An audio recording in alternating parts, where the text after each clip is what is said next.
Ay, Tang. Ito yung record ko. Noong punta ko ng Davao, na ginamit ko yung application na Waze.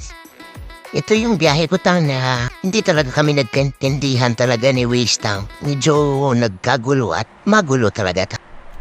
Sundan mo na. Yung daan papuntang Davao. Straight lang yan.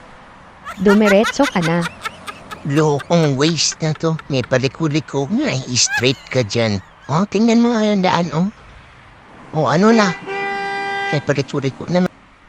Pagkaraan ng 2 kilometro, mag-ingat ka. Maraming lubak dyan. Galing mo naman, Waze. Alam mo may duwak sa unahan. Sigurado ka dyan? Oo, alam ko yun. Alam ko rin, mabaho kilikili mo. Mag-ingat ka. Malapit na yung lubak. Baka ma-shoot ka. Mali man ata tong gamit ko na, Waze. Parang hindi ata to tama eh. Kung ano-ano naman ang sinasuggest niya. Pero mas okay na yung ma-shoot yung gulong mo.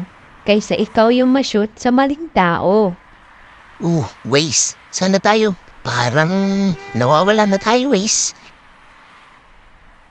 Sandali lang. Nag-iisip pa ako, huwag kang magmadali. Pagkaraan ng 50 kilometro, kumaliwa ka. Pagkatapos, kumaliwa ka ulit. Tapos, dumiretso ka. Tapos, kumanan ka. Tapos, kumanan ka ulit. Tapos, diretso ka na. Parang mali na to, Waze. Parang mali na talaga itong daan na tinadaanan natin. Iba na talaga to. Wala na. Iba-iba na. Wala na. Nagkagulo na, Waze. Nagpanik ka na. Lasing ka ata. Makina kasi itong mga daan. Tingnan mo. Saan na to pupunta? Tingnan mo. Di na nga natin alam mo. Dagat na to o na. Nalito na rin ako. Ikaw nang bahala.